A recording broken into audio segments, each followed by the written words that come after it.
Welcome to Aaradhya classes. મારું નામ છે વિપુલ દવે અને આજે સમાજ વિદ્યા આપણે ભણી રહ્યા છીએ. ગયા લેક્ચરમાં ધોરણ 10માના સમાજ વિદ્યાના જે ગયો લેક્ચર ગયો જેમાં આપણે ભણ્યા હતા કે 9મા ચેપ્ટરમાં વન્યજીવ અને વન સંવર્ધન વિશે, જેમાં હવે આપણે ભણતા પહોંચી ગયા છીએ અભયારણ્ય, રાષ્ટ્રીય ઉદ્યાન અને જૈવ આરક્ષિત ક્ષેત્ર વચ્ચેનો તફાવત. મિત્રો, આ સવાલ પરીક્ષામાં કઈ રીતે પૂછાય પણ એની કરતાં જરૂર છે કે જો તમે ત્રણે ત્રણને અલગ અલગ રીતે મોઢે કરો, કદાચ ક્યાંક અલગ અલગ પૂછાય. બાકી સવાલ પૂછવાની રીત તો આ ફેમસ છે કે અભયારણ્ય, રાષ્ટ્રીય ઉદ્યાન અને જૈવ આરક્ષિત વચ્ચેનો તફાવત.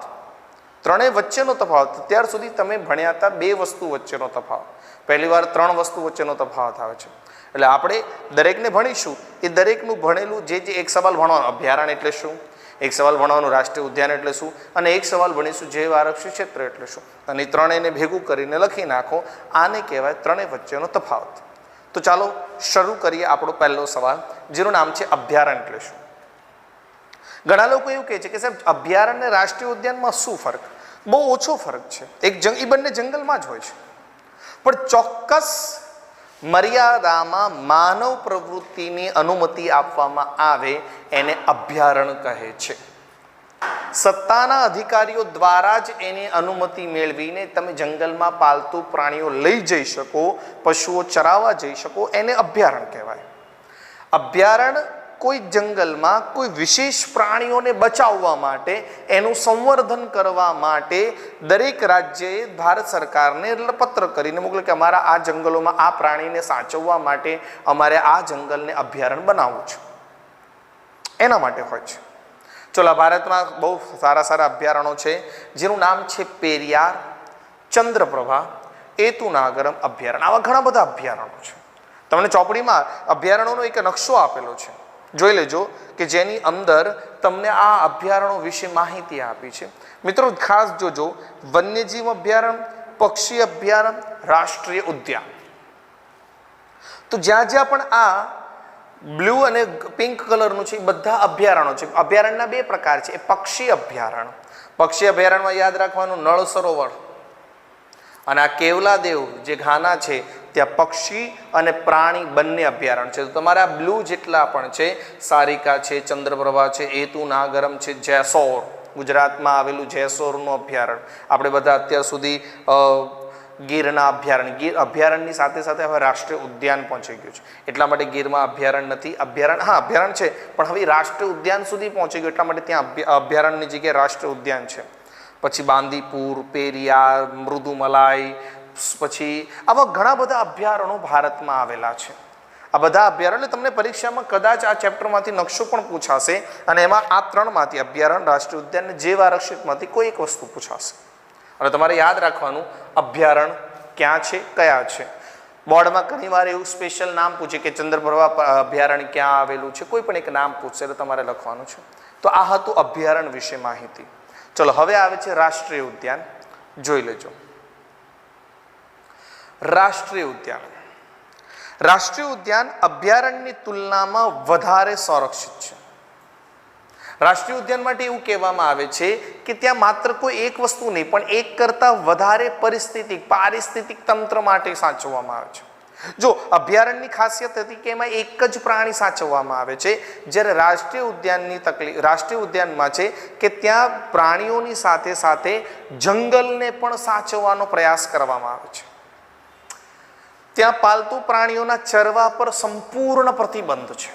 કોઈ પ્રતિબંધ જો યાદ હોય તો હમણાં મેં તમને શીખવાડ્યું હતું કે અભયારણ્યમાં અધિકારીઓની પરવાનગી લઈને તમે શું કરી શકો છો, તમે ત્યાં અભયારણ્યમાં પાલતુ પ્રાણીઓ ચરાવવા જઈ શકો છો. જ્યારે આમાં તમને એવું સ્પષ્ટ કીધું છે કે તમને આમાં કોઈ પરમિશન જ મળવાની નથી. ચલો, અભયારણ્ય જે કે કોઈ વિશેષ પ્રજાતિના કેન્દ્રમાં હોતું નથી. જેમ કે અભયારણ્ય કોઈ એક પ્રાણીઓના કેન્દ્રમાં હોય છે, પણ રાષ્ટ્રીય ઉદ્યાન માટે એવો નિયમ નથી કે એક જ પ્રાણી માટે રાષ્ટ્રીય ઉદ્યાન બનાવવું. નહીં, રાષ્ટ્રીય ઉદ્યાનમાં ત્યાં બે ચાર પ્રાણીઓ હોય, એ જંગલની કેટલીક જમીનો હોય, જંગલના વૃક્ષો, એ બધાને બચાવવા માટે એ આખા એરિયાને રાષ્ટ્રીય ઉદ્યાન બનાવવામાં આવે છે. એટલે એની માટે ફરીથી કહી દઉં કે અભયારણ્યની માંગ એક જ વસ્તુ કે એમાં એક જ પ્રાણીને બચાવવા, પણ આમાં એવો કોઈ નિયમ નથી. આમાં એક કરતાં વધુ પ્રાણીઓને બચાવવા, એ જંગલને બચાવવા માટે પણ પ્રયાસ થઈ શકે છે. આની સ્થાપના રાજ્ય સરકાર અને કેન્દ્ર સંકલનના સંકલનથી થાય છે. આ રાજ્ય નક્કી કરે છે, કેન્દ્ર નક્કી કરે છે કે કઈ રીતે કરવું છે, એટલે એના હિસાબથી આ બની અને બનાવવામાં આવે છે. માત્ર રાજ્ય સરકારથી નહીં, બંનેના સંકલન, બંને ચર્ચાઓ કરે અને ચર્ચાના અંતે નક્કી કરે છે શું કરવું. ચલો, ભારતમાં કઈ કઈ જગ્યાએ રાષ્ટ્રીય ઉદ્યાનો આવેલા છે? તો કાઝીરંગા, કોર્બેટ, વેળાવદર, દરિયાઈ રાષ્ટ્રીય ઉદ્યાન, ગીરનું રાષ્ટ્રીય ઉદ્યાન, દચીગામ, આ બધા રાષ્ટ્રીય ઉદ્યાનો છે. મિત્રો યાદ રાખજો, બહુ સિમ્પલી છે. માત્ર એક પ્રાણીને સાચવવા માટે આવે તો એને કહેવાય છે અભયારણ્ય. એક કરતાં વધુ પ્રાણીઓને સાચવવા અને જંગલના પ્રદેશને સાચવવા માટે બનાવે તો એને કહેવાય છે રાષ્ટ્રીય ઉદ્યાન. અભયારણ્યમાં પ્રવેશ કરવા પર છૂટછાટ છે, અભયારણ્યમાં પશુચરણ પર છૂટછાટ છે, રાષ્ટ્રીય ઉદ્યાનમાં પ્રવેશ કરવા પર પ્રતિબંધ છે. તમને કોઈ રાષ્ટ્રીય ઉદ્યાનમાં જોવે તો એ જ તમારા પર મોટો કેસ છે. કેમ? ત્યાં પ્રવેશ પર અમુક પ્રવેશ જ પ્રતિબંધ છે, ત્યાં પ્રવેશ પર પ્રતિબંધ છે. એટલે ત્યાં માણસ ગયું એટલે એ ફોટો જોવા મળે કે આ જંગલમાં માણસ હતો, બસ. અને ત્રીજું છે જૈવ આરક્ષિત ક્ષેત્ર. મિત્રો જૈવ આરક્ષિત ક્ષેત્ર તમે નામ પહેલી વાર સાંભળ્યું હશે. અત્યાર સુધી આપણે સાંભળ્યું છે અભયારણ્યો, રાષ્ટ્રીય ઉદ્યાનો. જૈવ આરક્ષિત ક્ષેત્ર નથી સાંભળ્યું.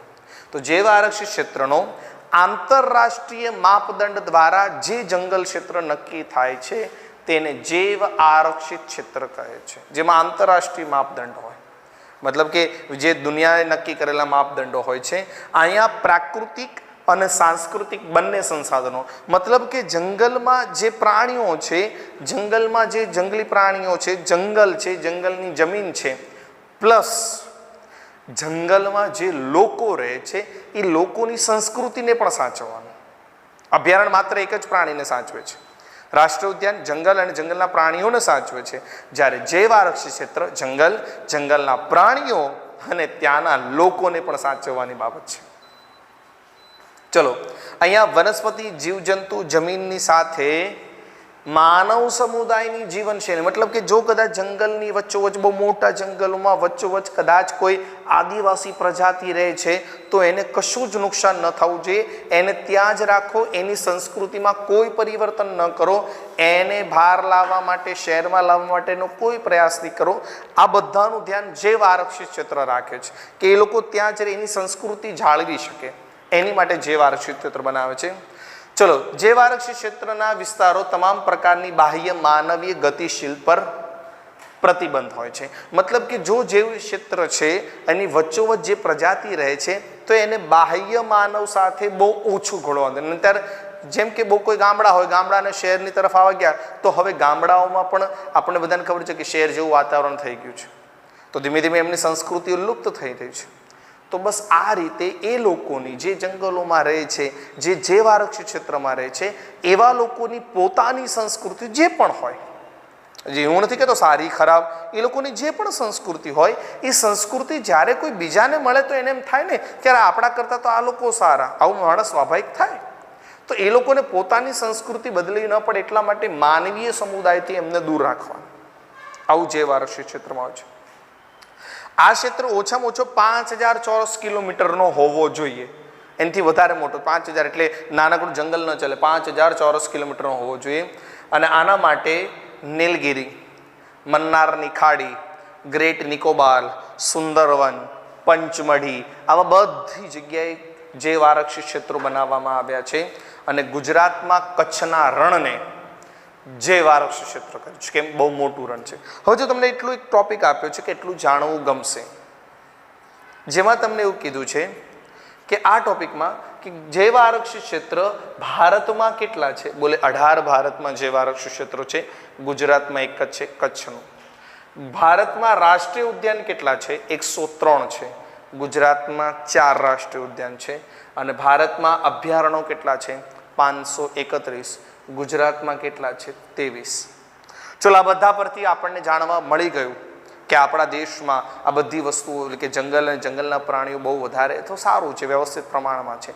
પણ માનવીની તકલીફના કારણે, માનવીએ આપેલી તકલીફના કારણે જંગલો નષ્ટ થઈ ગયા, જંગલના પ્રાણીઓ નષ્ટ થઈ ગયા. હવે આપણે ત્યાં એક આહાર ચક્ર છે. સૂર્ય પરથી ઘાસ ઉગે, આ ઘાસને તૃણાહારી પ્રાણી ખાય અને એ તૃણાહારી પ્રાણીને માંસાહારી પ્રાણી ખાય. આ રીતે એક આહાર ચક્ર ચાલે છે. તમે કંઈક 8મા 9મા ધોરણમાં ક્યાંક ભણ્યા હશો, જેને આહાર શૃંખલા કહેવામાં આવે છે. હવે આ બધી બરાબર ક્રમ વાઇઝ ચાલે છે કે જમીન અનાજ ઘાસ ઉગાડે, તૃણાહારી પારી ખાય, તૃણાહારીને માંસાહારી પ્રાણી થાય. એ બધાને પોતાનું, આપણે જે ગુજરાતીમાં કહેવાય છે ને, કીડીને કણ અને હાથીને મણ, એટલે બધાને ભોજન મળી રહે, આવી એક કુદરતની પરંપરા છે. પણ આપણી દખલગીરીને કારણે આ આહાર શૃંખલા જે કડી રૂપ હતું એમાં એકાદ બે કડીઓ તૂટી ગઈ છે. આપણે એટલા બધા તૃણાહારી, આપણે જંગલને જ નષ્ટ કરી નાખ્યું, એટલે જંગલમાં રહેતા પ્રાણીઓ મરી ગયા. ઘાસ જ નથી મળ્યું, એ લોકોને ભોજન જ નથી મળ્યું. અચ્છા, આ ઘણીવાર એવું બને કે આપણે તૃણાહારી પ્રાણીનો શિકાર કરીને પાંજરામાં પૂરી દીધા, અથવા વાઘ સિંહનો જ શિકાર કરી નાખ્યો, તો જે શૃંખલા ચાલવી જોઈતી હતી એ શૃંખલા બરાબર નથી ચાલી. અને એટલા માટે આપણે ખૂબ જરૂરી છે કે આપણે આપણી આહાર શૃંખલાને બચાવી શકીએ. મનુષ્યની ઘણી બધી અસરોને કારણે આપણા જિંદગીને, આપણા જંગલને બહુ નુકસાન થયું છે. તો આપણા બધાની આ ફરજ છે કે આપણે એના વિશે સમજીએ, લોકોને જણાવીએ, લોકોને જાગૃત કરીએ. જંગલ છે તો જીવન છે. વૃક્ષો વાવો, વરસાદ લાવો, એનો મતલબ એ નથી કે ઘરની બહાર એક વૃક્ષ વાવો. હા, એ તો છે જ, પણ એટલા પૂરતું મર્યાદિત નથી. આના કરતાં એ વિસ્તૃત છે કે જંગલો હશે તો આપણે દેશમાં, આપણા જીવનમાં કંઈક પરિવર્તન આવશે, કંઈક સારું આવશે. માટે વૃક્ષોની, જંગલની સાથે જંગલના પ્રાણીઓને પણ બચાવવાના છે. આ ચેપ્ટર તમને બીજું કશું જ નહીં, માત્ર માહિતી કે માર્ક માટે નથી મિત્રો. આ ચેપ્ટર તમને જીવનમાં પણ કામ આવશે કે આપણને વૃક્ષો, અને જેટલું મહત્વ એક મનુષ્યનું છે એટલું જ મહત્વ એક કોઈ પણ જીવનું, જંગલના પ્રાણીઓનું પણ છે. માટે આપણે બધાએ બહુ પ્રયાસ કરવો છે. હવે તમને આટલું જાણવું ગમશે. બે નાનકડા ટોપિક છે. એક છે હેણોત્રો. હેણોત્રો એ રણ પ્રદેશમાં, શુષ્ક વિસ્તારમાં જોવા મળે છે. જોઈ લો ચિત્ર કેવું છે. આ મિક્સ ખોરાક, એટલે કે જંગલ અને ઘાસ રણ પ્રદેશમાં, અર્ધ રણ પ્રદેશમાં જોવા મળે છે. ગુજરાતના કચ્છ જિલ્લાના નાના મોટા રેગિસ્તાનમાં જોવા મળે છે. બન્ની વિસ્તારમાં, નારાયણ સરોવરની આસપાસ, શિયાળથી થોડું ઊંચું આ છે. મોઢું ગોળ, ઊંચા કાનવાળું આ પ્રાણી છે, અને જે પોતાના પદચિહ્નોને કારણે જાણી શકાય છે. હેણોતર પછી આવે છે ડુગાંગ. જોઈ લેજો, થોડું દેખાવમાં વિચિત્ર લાગશે તમને, કદાચ હિપોપોટેમસ જેવું લાગશે, ઓક્ટોપસ લાગશે, અથવા ડોલ્ફિન જેવું લાગશે, પણ આનું નામ છે ડુગાંગ. આ પ્રાણી ભારતના સમુદ્ર પશ્ચિમે, એટલે કચ્છના અખાતમાં જોવા મળે છે. બહુ ઓછી સંખ્યામાં છે. આ ક્ષેત્રમાં વસ્તી આફ્રિકન પૂર્વના, આ બીજું આફ્રિકાના પૂર્વના કિનારોમાં જોવા મળે છે, એશિયાના સમુદ્રમાં જોવા મળે છે, ઓસ્ટ્રેલિયામાં જોવા મળે છે. એનો મુખ્ય ખોરાક છે સમુદ્રી ઘાસ અને વનસ્પતિ. ક્યારેક ક્યારેક જોવા મળે છે. આ પ્રાણીના માંસમાંથી, ચરબીમાંથી તેલ પણ બને છે, અને આનો શિકાર કરવામાં આવે છે.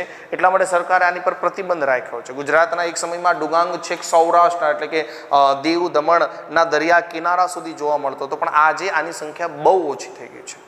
મિત્રો, આ ચેપ્ટરમાં આપણે ઘણા બધા પ્રાણીઓ વિશે જોયું, જાણ્યું, સમજ્યું, અને એનાથી આપણને માહિતી મળી.